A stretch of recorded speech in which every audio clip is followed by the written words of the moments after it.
Good evening there, folks. This is Michael Eldridge. This is an informal, low-quality video, just reading some information that we have so far for Arkham Horror 3rd Edition as of, I suppose today is October 11th, 2018. I'm extremely excited for this because I love the Fantasy Flight Games version of the Cthulhu universe that combines the dread and horror and interesting cosmic terror and creativity of the Lovecraftian world, but gives it a little bit more adventure, slightly more hope than you would actually find in those stories. And I think in many ways they just keep getting better and better. This 3rd edition of Arkham Horror is designed by Nikki Valens, who I believe just turns everything she touches into gold. I've said that before, so let's jump right into this first press release that I'm going to read. You don't want to see real magic, kid. Nobody does. Dexter Drake. Well, we know he's a magician in the mythology as expanded by Fantasy Flight Games. I think of it as the same universe, but specifically the Arkham Horror universe, rather than just Cthulhu and proper. If you hear a cat meowing, that is not part of this reading. The year is 1926, and it is the height of the Roaring Twenties.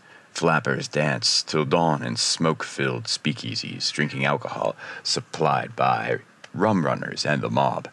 It's a celebration to end all celebrations in the aftermath of the war to end all wars. Yet a dark shadow grows in the city of Arkham. Alien entities known as Ancient Ones lurk in the emptiness beyond space and time, writhing at the thresholds between worlds. Occult rituals must be stopped, and alien creatures destroyed before the Ancient Ones make our world their ruined dominion. Only a handful of investigators stand against the horrors threatening to tear the world apart. Will they prevail?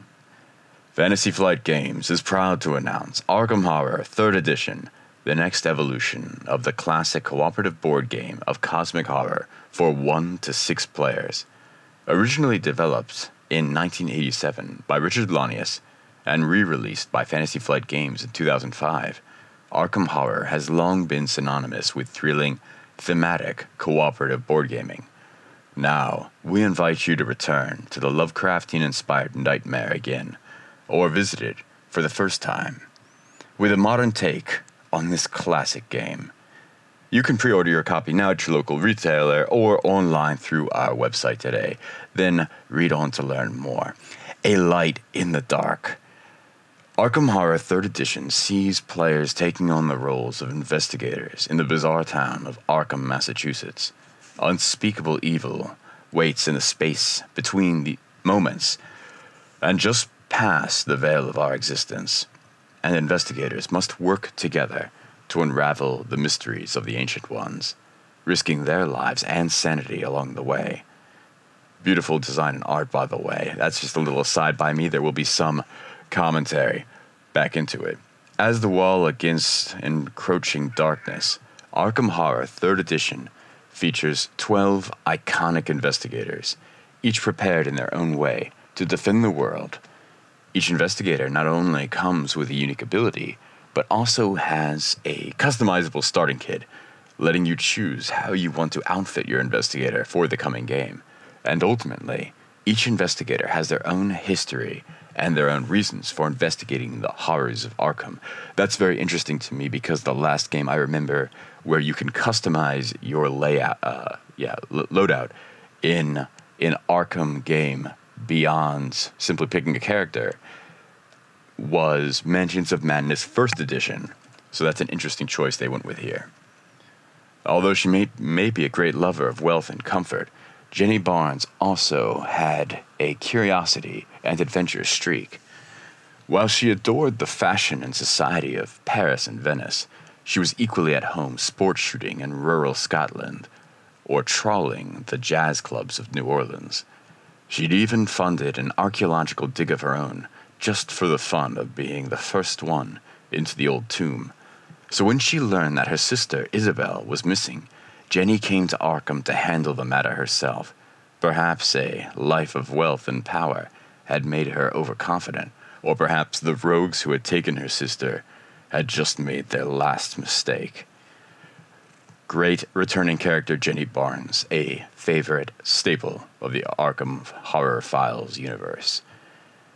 Jenny Barnes is one of Arkham's most prolific and recognizable investigators, so it's only natural that she makes an appearance in Arkham Horror 3rd Edition.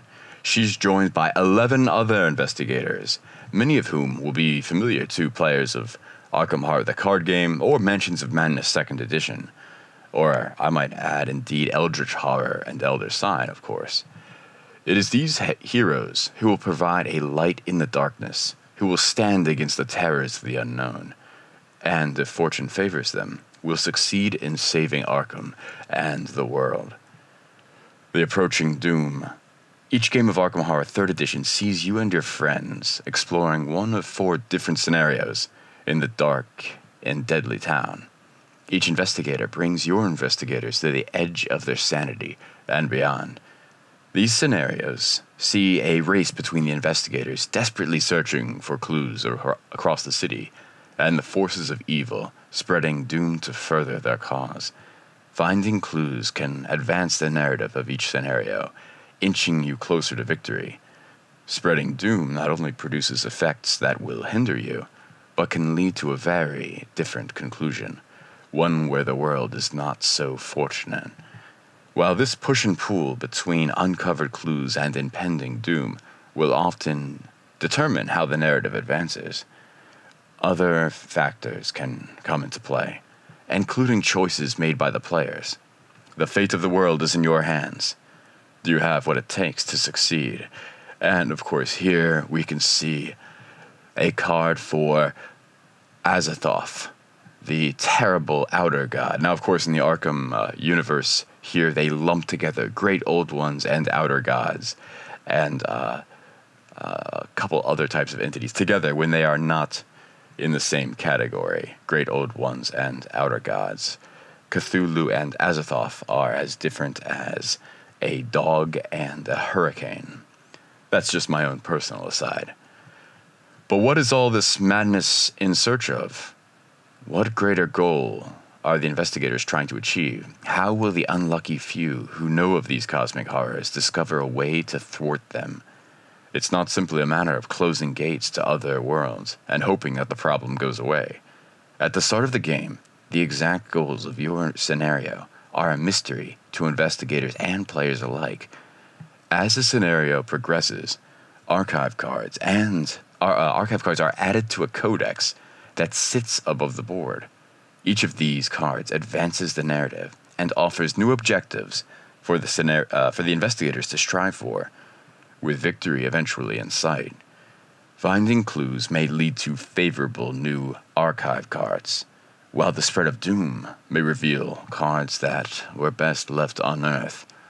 Ultimately, the choices that you make and the specific events of each scenario lead you down branching paths, encouraging you to explore the scenarios and determine the best way to achieve your unique goals.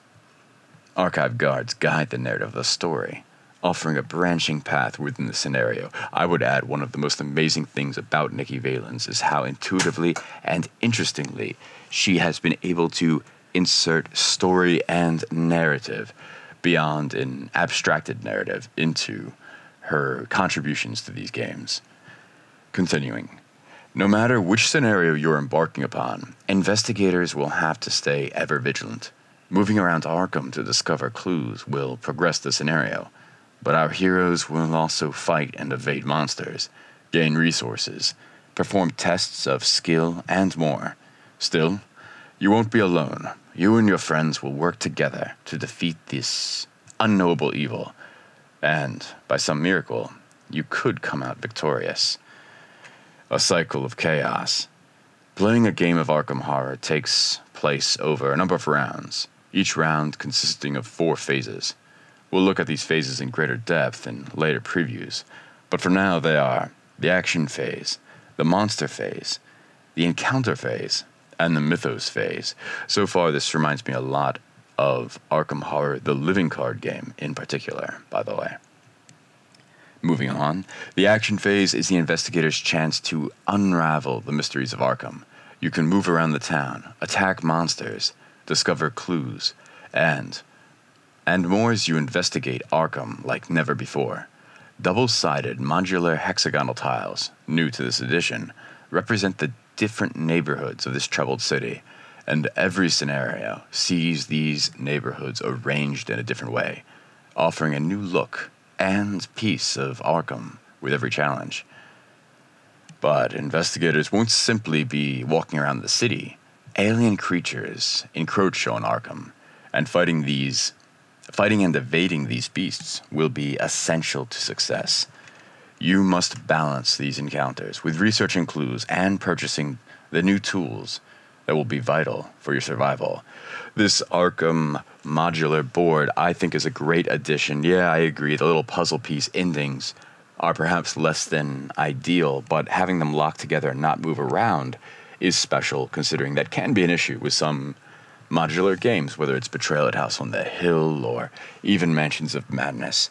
But what really is special to me is that it changes each time and doesn't use the over-large, over-abstracted board of Arkham Horror 2nd Edition. I have a lot of respect for what Arkham Horror 2nd Edition has done for the hobby and for Lovecraftian board games in general, but I do think this kind of tapered down, streamlined version of how to lay out the physical board is preferable, but that's just me.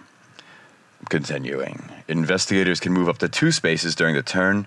The symbols on the spaces give hints as to what kind of encounters await them at that location. That reminds me of Eldritch Horror, of course. After you've acted, the monster phase sees your darkest nightmares come to life. Monsters roam freely about the city, attacking investigators both mentally and physically, instilling fear and disrupting your carefully laid plans. Fans of Arkham Horror the card game will instantly recognize this phase and understand the horror it brings. On their character sheet, every investigator has 2 values representing the threshold of their health and sanity. Every attack can lower one or both of these values. If either your health or your sanity hits 0, your investigator is removed from the game, physically unable to continue or driven to utter madness by the horrors they have discovered. Nothing new with using those as dual health meters in a sense of they can eliminate you. The encounter phase sees the world of Arkham come to life via encounter cards. Every neighborhood has its own full set of encounter cards, and players draw them one at a time to discover a new twist in their narrative based on their location. Along the encounter cards that are distinct to each neighborhood on the board, every scenario also offers different event cards that are slowly slotted into the encounter deck, providing a truly new adventure in every game.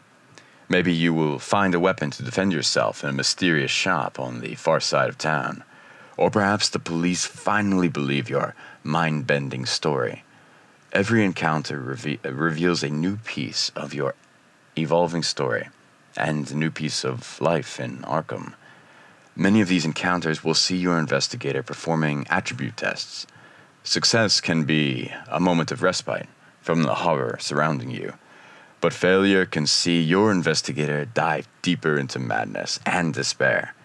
Every investigator can be distilled down to a set of 5 attributes: lore, influence, observation, strength, and will. Different Arkham games, by the way, will use different attributes, but I think these are the same exact ones used in Eldritch Horror, also a Nikki Valens design. Here we go. Encounters see these skills put to the test, and they can lead your investigator closer to the truth, or to madness. Finally, the Mythos phase sees the town of Arkham growing and changing. During the Mythos phase, players take turns pulling tokens out of the Mythos Cup.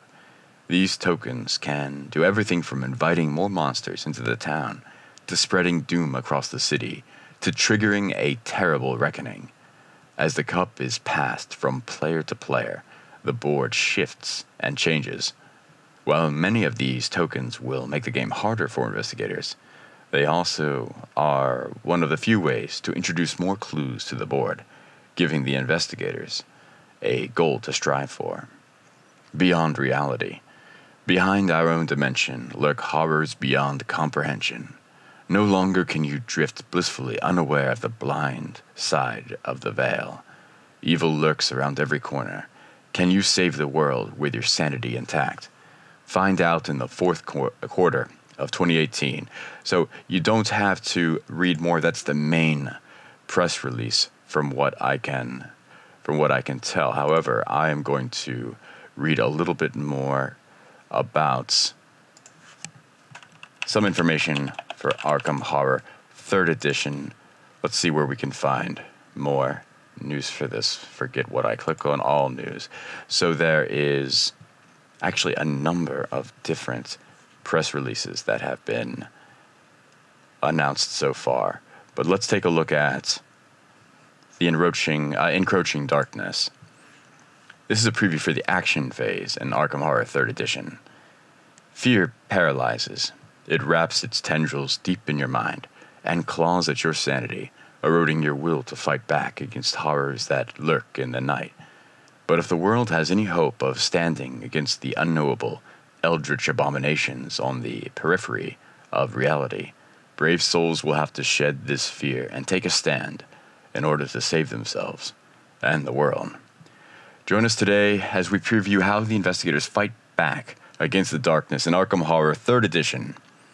Arkham Horror 3rd edition is the newest edition of the classic cooperative board game of cosmic horror.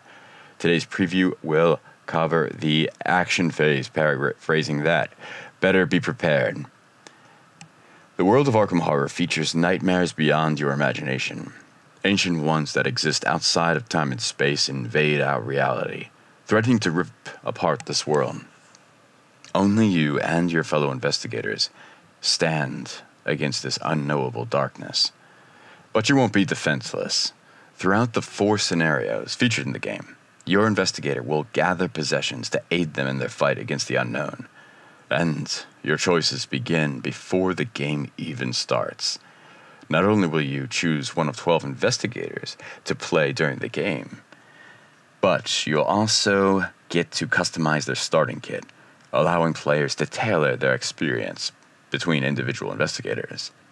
We see Jenny's twin 45s here, dressed to the nines. I like that. Very classy today, Jenny. For example, Jenny Barnes begins the game with Search for Isabel and $5. But you can also choose to start with either Dressed to the Nines or Jenny's 45s. $5. I wonder what the exchange rate is as such that 1926 compared to 2018. Dressed to the Nines allows Jenny to gain additional money with her trust fund ability, freeing her to purchase even more items and skills that could be vital to victory. It also allows you to reroll all of your dice when you spend a focus token, rather than just a single die.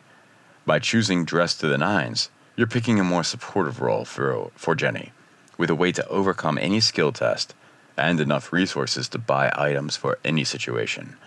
On the other hand, Jenny's twin 45s may suit the taste of a player who enjoys hunting nightmares. The guns dramatically increase your strength during an attack, and let you boost the value of one of your own dice. Together, this almost ensures the 45s will never fail Jenny, and the horrors that lurk in the night have their own monster to fear.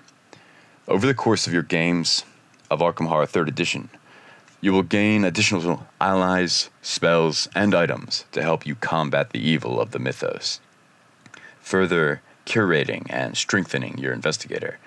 No matter how you choose to play, your journey is just beginning, and it's time to explore the dark, twisted world of Arkham Horror. A walk with madness. You won't fend off the darkness while standing still. Arkham Horror is exploring Arkham is essential to victory. During their turn, a player can perform 2 different actions, and every action you take is important to advancing your cause. You'll always have the opportunity to move about Arkham with a move action, getting closer to neighborhoods full of clues, or bravely advancing on areas under the influence of an ancient one, full of doom and terrifying monsters. With a fully modular board composed of large double-sided neighborhood tiles, each of the 4 scenarios has a unique board layout ensuring a different play experience with every game. But why move about Arkham? Just a real quick side note from Michael here. I want to say that it's interesting they went back to cash as money, as currency buys things. In other games, you would simply get items through different ways, or it would sort of be abstracted in the form of influence, like Eldritch Horror, where you can imagine influence representing many things, including capacity to gain or use cash. But this game, like Arkham Horror 2nd Edition, has proper cash. That's kind of cool. What hope is there in the face of such all-consuming evil? If you have any hope of defeating the ancient evils encroaching on Arkham, you must first understand their plans by collecting the clues that lie scattered around the city. By moving to a neighborhood featuring a clue, you may find yourself having an encounter that could lead you to discovering this clue. Once you've gained the clues, you may use a research action to interpret your findings and store your clues on the scenario sheet, inching you closer to finding a path to victory. These encounters won't be easy, however, and many encounters will require you to perform a skill test. Perhaps you need to convince a police officer to let you interrogate a mysterious prisoner. Or perhaps you have to escape a repeating time loop. Nobody said collecting these clues would come easy, and your investigator will have to deal with challenges both natural and supernatural to unravel the mysteries of Arkham. A skill test sees one of your 5 skills put to use. To perform a skill test, you'll simply roll a number of 6-sided dice equal to the appropriate skill value. If any of these dice roll a 5 or a 6, you succeed. That's pretty standard issue, I would add. After you've collected these clues, your investigator must try and make sense of the disparate hints they've collected with a research action. To perform a research action, your investigator will have to make an observation test, moving one clue to the scenario sheet for every success they roll. Researching your findings to place these clues on the scenario sheet is one of the main ways you can advance, tipping the scales of fate in favor of the investigators. But the darkness fights back, and as investigators discover clues throughout the city, doom spreads to the neighborhoods of Arkham. Doom represents the maturation of the Ancient One's plans, and can add new codex cards that harm investigators. Perhaps cultists worshipping this ancient evil will take to the streets, or perhaps the Ancient One itself begins to merge with reality. Luckily, you can ward off this doom, giving the investigators the time they need to succeed. Any investigator may perform a ward doom action for their neighborhood by making a lore test. For each success they roll, they may remove 1 doom from their space. While this doesn't directly advance your investigation, it's desperately important to provide a shield against the overwhelming darkness. Warding multiple doom with a single action also rewards you with a remnant, a piece of the otherworldly, which you may use to fuel your own powerful spells. A shield in the dark. These are just a few of the actions you'll take during your turn. You can also gain money to buy new items and skills, trade items with other investigators, focus a skill to make it more effective, attack or evade an enemy, and more. We'll explore these actions in the coming weeks, as well as previewing the other phases of the game and how to deal with the horrifying cultists and creatures of the night that lurk the streets of Arkham. Pretty cool. I'm increasingly excited. Some of these I think overlap, so we don't need to read all of them, but it is quite cool what we're seeing. In fact, I want to go ahead and read this press release. Nightmares made flesh. About the combat, I think. While the streets of Arkham exude a sense of isolation, it would be a mistake to think you're alone. During the course of your investigation into the bizarre occurrences in our fair city, you'll come across deranged cultists dedicated to merging our reality with an Ancient One, horrific creatures from nightmares beyond your imagination, and more. These enemies will do everything in their power to bring doom to Arkham, and it's up to you to stop them. Join us today as we preview Monster Encounters in Arkham Horror 3rd Edition, the newest version of the classic board game of cooperation and cosmic horror. Last week we examined the action phase and how players can unravel the mysteries of the city. During the course of your investigation, monsters will attempt to harm your investigators, both physically and mentally, as well as carrying out the schemes of the Ancient Ones that threaten to tear our reality apart. Dealing with these enemies is essential if you hope to succeed with your sanity intact. Another great shot here of the cool modular board with the awesome codex perhaps being one of the more unique features here. Lurking in the dark, there's a wealth of monsters to be found in Arkham Horror 3rd Edition, and your scenarios will feature very different threats. Each of the 4 scenarios included in the game features a unique monster deck, the resting place of the creatures that will haunt your investigation. Very interesting that there's unique monster decks, because most of the Arkham games kind of had the same monster pool, or, like Mansions of Madness 2nd Edition, give you very specific, precise monsters that are not randomized as far as I can tell. While investigators make their movement during the action phase, the maligned forces of the mythos lurk in every corner of Arkham, threatening the investigators and furthering their own ends. During the monster phase, which takes place after the action phase, these monsters will move, attack, and advance their own twisted agendas. Monster cards here look pretty cool, by the way. Double-sided with a ready and exhausted side. I like that a lot. That's unique to apply that double-sided mechanism here, I think. In fact, they mention that every monster card is double-sided. With ready and exhausted sides, monsters that are ready are actively seeking out investigators and are prepared to move or attack, while exhausted monsters are distracted, often being evaded by an investigator. If a ready monster is in the same space as an investigator, that monster immediately engages the investigator. While some monsters are stationary, guarding a certain area, certain special abilities allow some monsters to move and search for investigators. The monster phase begins with these monsters activating and moving around the board. Each of these monsters has a speed, which determines how far they can move. Beyond that, each monster can have a different destination in mind. Some monsters will hunt the investigator with the most clues. Others will search for those with low skills, while still others will patrol the board, moving toward a specific location.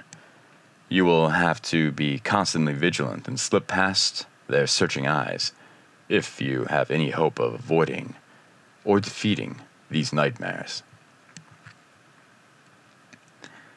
After enemies move, any engaged monster will attack, dealing damage and horror equal to the amount shown on the bottom of the cards. If the damage or horror that you take causes you to exceed your investigator's health or sanity, your investigator is defeated, succumbing to wounds or madness. The good news is that you can immediately return to the game as a different investigator. The bad news is the city of Arkham suffers, and doom is placed on the scenario sheet. And I'd add, if it's like Eldritch Horror, you of course start from scratch as far as items and skills, which backpedals you pretty far. As the final part of the monster phase, all exhausted monsters flip to their ready side, preparing to act during the next monster phase. Fighting back. While this is a terrifying proposition, investigators always have a way to fight back. During the action phase, you can choose to attack by engaging an enemy in your space and resolving a strength test against it. Every monster will modify this test, potentially lowering your strength and making it difficult to succeed. However, if you manage to succeed, you place damage on the monster equal to the number of successes you rolled. If the damage on a monster exceeds its health, it's defeated and returned to the monster deck. For now, that was a pretty complicated way of saying that you can fight and kill monsters, but I didn't mind it. Here we go. Not every investigator is suited for combat, of course. Others are more adept at sneaking around and evading monsters. You can attempt to evade a monster engaged with you by performing an evade action and making an observation test. Interesting that it's observation and not something like agility. For each success you roll, you can exhaust one monster in your space. If you roll enough successes to evade all the monsters you were engaged with, you can perform an additional action, potentially letting you slip away from a nasty situation. If you're unlucky enough to be cornered by monsters, you'll certainly have to deal with them in one way or another. While you're engaged with a monster, you can only perform focus, attack, or evade actions. Engaged with a monster, it sounds like a romantic comedy, so I like that. While defeating monsters may not lead directly to victory, it does certainly make investigating easier. You may notice there's no phase in which new enemies will spawn. Instead, that will happen organically throughout the game. As more codex cards are added and the narrative advances, powerful new enemies will appear in the cursed city of Arkham, ready to tear your investigators apart. Mitigating these potential threats will be essential if you have any hope of survival. The light of morning. The streets of Arkham are far from empty, and terrifying monsters hunt you during the night, impeding your investigation. You have to find a way to save the world, but will you even survive long enough to see morning? Love it. I get chills from that. That is wonderful. So, let's take a very quick look here at the Whims of Fate, second to most recent press release. Beautiful quote here by H.P. Lovecraft. It is absolutely necessary for the peace and safety of mankind that some of Earth's dark, dead corners and unplumbed depths be left alone, lest sleeping abnormalities wake to resurgent life and blasphemously surviving nightmares squirm and splash out of their black layers to newer and wider conquests from at the mountains of madness. In order to prevent ancient ones from tearing this world apart, your investigators will have to carefully plan and prepare to take on eldritch forces far beyond your wildest imagination. However, the best laid plans can easily be cast apart by the fickle hand of fate, and you'll have to adapt if you have any hope of saving the world. While investigators take the initiative in the action phase and the monster phase, sees enemies moving around the city, you must also react to new situations as destiny and chance encounters intervene in your plans. My reading is a little awkward and clumsy there sometimes. Forgive me this evening. But I am excited for this. This is incredible. It says, join us today, then Strange Encounters.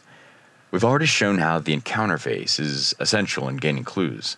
But even if your space is devoid of an important lead, you'll still have an encounter during the encounter phase, as long as you aren't engaged with an enemy. Very beautiful art there on the board tile we see. The encounters of Arkham Horror 3rd Edition vary dramatically from location to location. Every neighborhood has its own deck of encounters, which you'll draw from during the encounter phase. While you never know what you might find, every location has symbols representing the theme of its encounters. Milling about the general store will likely give you an opportunity to buy a new item, while hanging out around Arkham Advertiser may let you trade some of your strange stories and experiences for cold, hard cash. Of course, getting a benefit is dependent on the decisions and skills of your investigators. Encounters will often require skill tests, and failure can mean a harsh penalty. Still, if you have time to spare, you can prepare for a skill test by taking a focus action on your turn. To focus, you'll choose one of your skills and take a matching token. As long as you have that token, that skill value is increased by 1, and the token can be discarded to reroll a die during the test. Naturally, this can be invaluable in helping you succeed at your encounters and gather the tools you need to fight back against the darkness. Fate's Gamble. A round of Arkham Horror 3rd Edition is not over, however, until Fate has had its chance to play the board in the Mythos phase, which sees the game shift and change as the forces of evil spread across Arkham. The cornerstone of the phase is the Mythos Cup. In each scenario, you'll find a different assortment of Mythos tokens that must be assembled in the cup at the start of the game.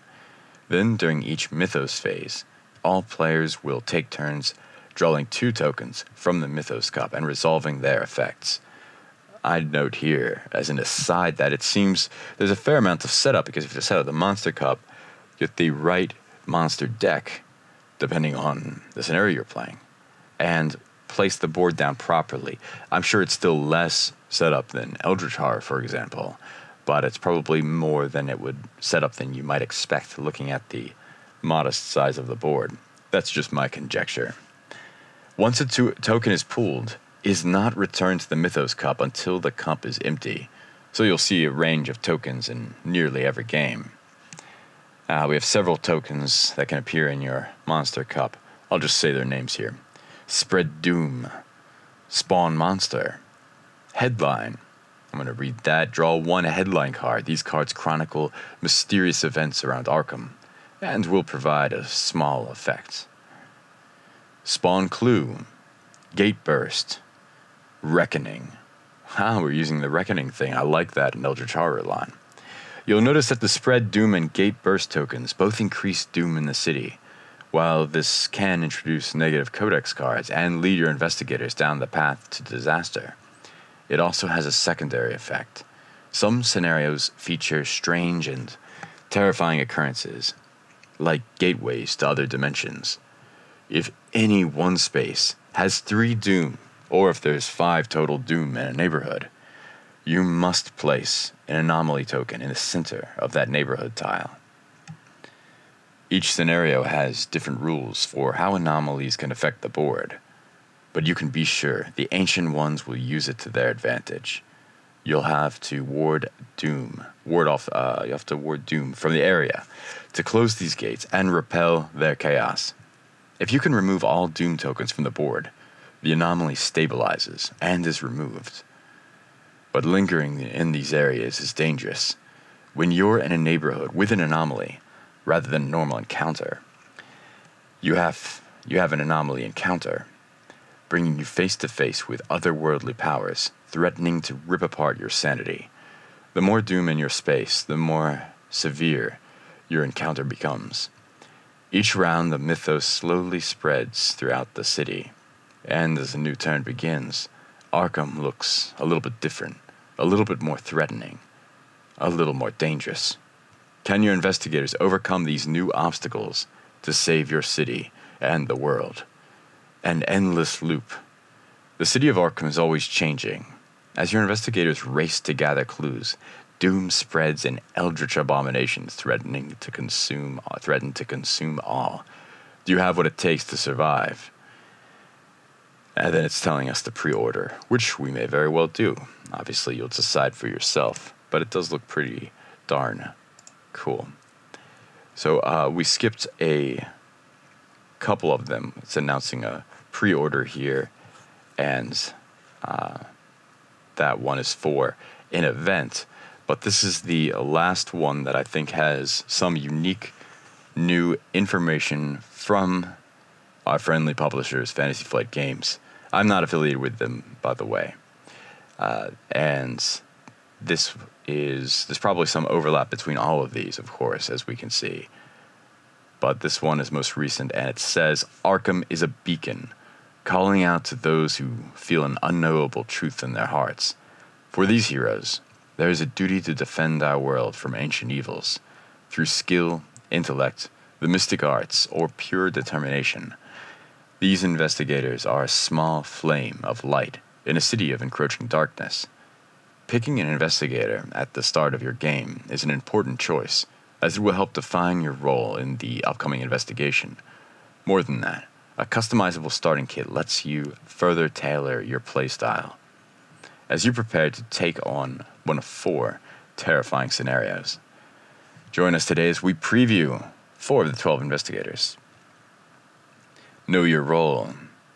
Below here we have an image of 5, so I guess we won't be previewing all of those 5. With 12 distinct investigators to choose from, you may feel lost at the start of the game of Arkham Horror 3rd Edition. Fortunately, the back of every investigator sheet gives advice on the best way to play that character. That's interesting and new. Usually you have to infer that or speculate on that if you haven't played that character before. It's describing them as one of the 5 roles that will be instantly familiar to players of Arkham Horror, the living card game. Seekers are experts at collecting and researching the clues that will lead you to victory. So there are sort of classes here. Guardians take on the terrors that lurk in the night with unyielding strength and determination. Mystics practice the arcane arts, utilizing spells to ward doom and defend against the darkness. Rogues specialize in a specific skill that give them the edge over their opponents. That's the most vague one, I think. And finally, survivors get by with wit, skill, and a little bit of luck. While some characters have only one role, most will be a mix of 2, providing a variety of different playstyles and approaches. While there are no rules dictating what investigators you must choose to make up your team, it will behoove you to consider these roles when constructing your team. Not only will this help you find a character that matches your playstyle, it can give everyone an investigator that meshes with the rest of the team and gives you greater odds against the overwhelming darkness. The Arcane Waitress, Agnes Baker. Things ain't always what they seem. Ain't that the truth, Agnes? Agnes has long been troubled by dreams and visions. Roped figures, incantations, keening monsters clawing at the edge of sight. But a while back, she fell and struck her head. Since then, the visions have come in her waking hours. She sees herself leading the chanting of the robed figures, hiding a silver key in the masonry of a well, conjuring spells as a sorceress in the mythic lands of Hyperborea. Seeking an explanation, Agnes came to Arkham, home of storied witch trials and other strange events. She took a jab at Velma's. She didn't jab at Velma. She took a job at Velma's, and one day she found an old well with loose masonry. Inside, she found an old silver key, exactly where she knew it would be. With the mystic arts, while the mystic arts can be a tool of ancient ones, threatening to invade our reality, they can also be an uneasy ally. Agnes Baker practices these arts, and is becoming all too accustomed with their heavy costs. Just real quick, Agnes links, it's just linking to an image of her very cool character screen/card here. Playing with arcane forces has its consequences, and every spell in Arkham Horror 3rd Edition will impact your sanity. As your investigator explores reality-bending magic, they suffer horror, as indicated at the bottom of the spell card. However, if you have remnant tokens collected by defeated enemies, you can discard these to power your spell and prevent the horrors you might otherwise suffer. Agnes relies heavily on both of these mechanics, not mechanisms. She may take damage, rather than horror, to pay for spells, and she receives a boost to 2 lore when she spins a remnant of, or takes damage while casting a spell. Agnes's starting kit also pushes you quickly toward pursuing a path in the mystic arts. Heirloom of Hyperborea allows you to focus a skill after performing a spell. Though Agnes has a focus limit of 2, she is sure to keep that number maxed out due to a bevy of potential spells. Though it's safe to say your focus is on the mystic arts, you have a choice at the beginning of the game about what kind of mystic you want to become by choosing to start with one of 2 spells. That's pretty cool. In fact, many mystic-type characters in a lot of these games don't even start with spells. You just get them later. Flesh Ward is a defensive incantation that can protect you or your fellow investigator, letting you test your lore to prevent damage to you or your ally. at the cost of 1 horror, which Agnes can turn into damage to fuel her own spell.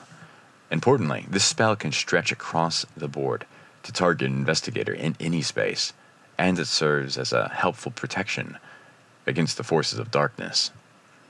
Storm of Spirits, on the other hand, is purely an offensive tactic, letting you test your lore in place of your strength for an attack. By transforming that horror you take into damage, or spending a remnant, Agnes's lore is boosted to 6, making Storm of Spirits an absolutely massive attack against any foe.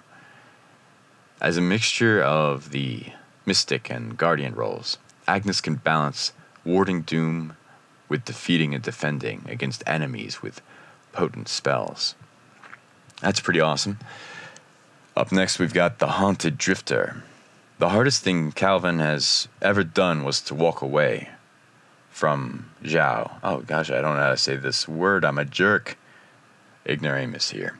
But he had no choice. The vision drove him. Zhao, burning to dust. The world blasted by light. The darkness within himself. Calvin couldn't let it take his beloved from him, so he removed himself from the equation. He struck a bargain. He let the cult of the masked god think that they could control him, and waited for the moment to strike back against the ancient evil that threatened the world. It wasn't that Calvin wasn't afraid, he was, but he knew what had to be done, and he was the one man who could do it. Calvin Wright, the Haunted. I'll sacrifice everything to keep you safe. Very noble, Calvin. Calvin Wright is a true friend to other investigators of Arkham. As an action, Calvin may exchange any number of health and or sanity with another investigator or ally in any space. While this can free up investigators to continue their fight against the darkness, another investigator must always take on their burden. With proper play, Calvin can ensure that the weak are protected, while damage and horror are placed on investigators able to carry their weight. While Calvin's stats are marginal at best, the Spirit Dagger he starts with gives him a significant boost during an attack or ward action. He also begins the game with Until the End of Time, which Calvin can use to mitigate damage meant for him. Assets and allies that have a health or sanity value, such as Until the End of Time, can be used as a target for incoming damage and horror, and are normally discarded when one of their limits is reached. That's very awesome. It's like you have items that have health that can break. I like that. The exception is Until the End of Time. While you cannot place damage or horror beyond its max, a Reckoning will free up space on the card, allowing Calvin a future reprieve. That's pretty cool. If you're willing to push your luck, to be truly cursed, and to choose to begin the game with both Voice of the Messenger and the Dark Pact condition. Voices of the Messenger is a powerful condition that lets you reroll any number of dice on a test in exchange for a single horror, but this power comes with a heavy cost. A Dark Pact condition doesn't do much at first. During each Reckoning, you'll simply roll a die. Should you roll a 1, your debt has come due, and you must flip your Dark Pact over. Arkham Horror 3rd Edition comes with multiple Dark Pact cards. Each one has a different effect. You'll never know what your debt entails, but rest assured, the consequences can be dire. Still, you may play an entire game and your Dark Pact may never come due. Are you willing to play the odds? That's pretty awesome. The double-sided card with multiple of the same front is of course used in several Arkham games, especially Eldritch Horror with conditions. The Inquisitive Secretary. Min was born to a Vietnamese family in Korea before relocating to the United States. Min's facility with languages and her excellent marks helped her secure a job with a firm in Arkham, and Min was delighted to find that her new boss, Mr. Thomas, was a good man and a good friend. But then Thomas acquired the blasphemous play, The King in Yellow, and reading it was enough to make him moody and dangerous. He urged her to read it as well, but she found it too disturbing. Before too long, Mr. Thomas killed himself. Min is convinced that if she can learn the secret of the play, she can prevent anyone else from suffering Mr. Thomas's fate. The King in Yellow play. Why do people keep reading it? It only makes you go crazy. Having Min T. Fan on your team is one of the best bets for finding the clues that can lead to a victory against the forces of darkness.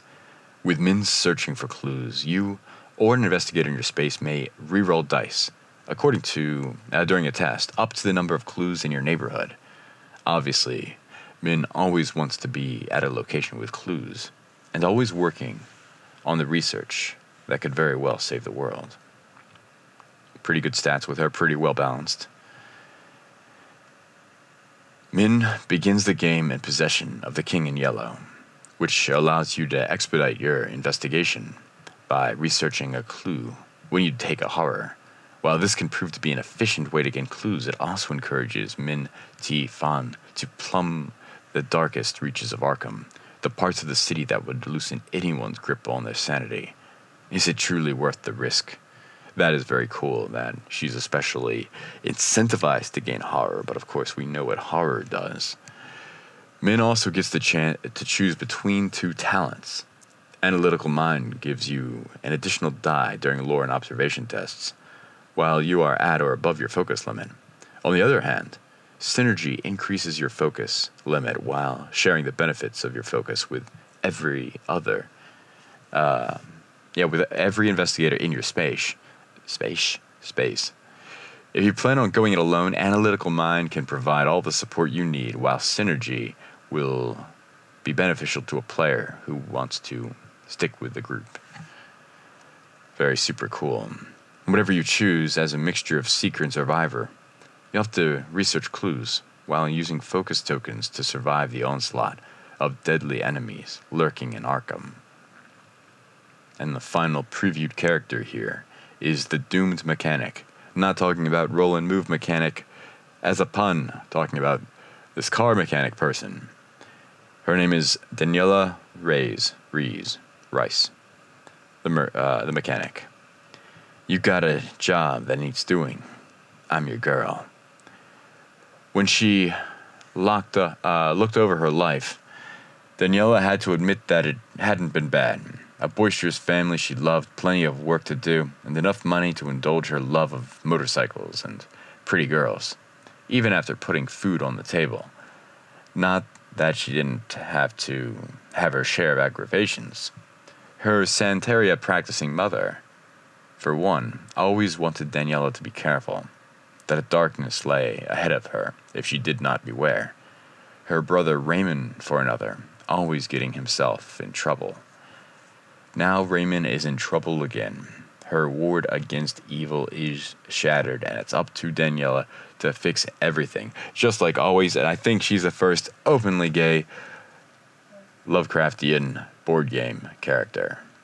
And let's not make too big a deal out of that, or else we are being bigoted. Let's just be supportive. As a mechanic, Daniela Rice is a master of efficiency. After you gather resources, you may also focus one of your skills. Since you only receive 2 actions a turn, this added level of efficiency is a great value, and with a focus limit of 3, Daniela can very quickly become a powerhouse with plenty of resources to spare. Beginning the game with her motorcycle, Gabriel, Daniela even gets to move an extra space when taking in a move action, making her mobile, resourceful, and versatile. If you intend to use these focus tokens, you may choose to begin the game with Ace of Swords, an item that allows you to recover 1 sanity whenever you use a focus token to reroll a die. Or if you prefer to play as a less subtle Daniela Rice, you can choose to begin the game with a Wrench, which increases your strength during an attack, especially if you can swing it with both hands. While you won't be recovering sanity, you will be defeating enemies before they get a chance to attack you in the first place. Wrench doesn't sound all that intimidating compared to like machine guns and things like that. For people who say you can't fight Lovecraftian monsters, two things. This is my personal opinion I'm throwing in there. One is that for a board game, it's fine and good and fun to add in adventure elements where you can sort of fight back at least a little, even if it's almost impossible with how difficult it is to win the game. But also, despite Lovecraft's stories, him talking so much about how impossibly difficult all these things are and can't be beaten and they would kill us in an instant. Well, sure, that's true of Azathoth. But keep in mind that when Cthulhu was rising up, they were able to knock him back into sleep by ramming a ship into him. Now, my own personal thinking is that it just put him to sleep. It didn't kill him, obviously, and also he was in a weakened state. He was just waking up. He wasn't that strong yet, etc., etc., etc. But it almost feels that Lovecraft himself almost exaggerates how invulnerable his monsters are when you actually compare it to the ways they are defeated. I mean, after all, it was, basically a bunch of rednecks with aerosol cans who defeated the Dunwich Horror. So you can fight some of these things a lot of the time, even if you would lose and die. That's just my opinion. These are just a few of the choices available to you in Arkham Horror 3rd Edition. 8 more investigators are also featured in the game, and each provides their own way to investigate this strange city. If you're interested in more information about these characters, be sure to check out the Investigators of Arkham Horror, available now from your local retailer or our website. Then join us next week as we take a look at the terrible scenarios these investigators find themselves in, and the Ancient Ones pulling back the veil of reality. So these are some of the previews that we have for Arkham Horror 3rd Edition. I'm really excited for it. I have Eldritch Horror, I have Mansions of Madness 1st and 2nd Edition combined, and I still enjoy, especially with the expansion, Elder Sign and things like that. So I'm very excited for this, and I think they're going to do an amazing job with it. They're going to show that they've done an amazing job with it. Let me know what kind of videos you'd like to see me do, more screen captures of press releases, or chunk them down into smaller amounts. I want to thank you very much for watching. Any and all feedback is good. Try to be kind so I don't cry, but you know what? If you make me cry, it's totally fine. I promise. I'd probably do it on my own anyway. But I won't be crying about this game because I think it is going to be a delight. Arkham Horror 3rd Edition. I'm excited to play it. And it puts me in the mood to play Mansions of Madness 2nd Edition. Get me into the Nikki Valens, Arkham Files, Lovecraftian game mood. I'll see you guys next time. Thanks for watching.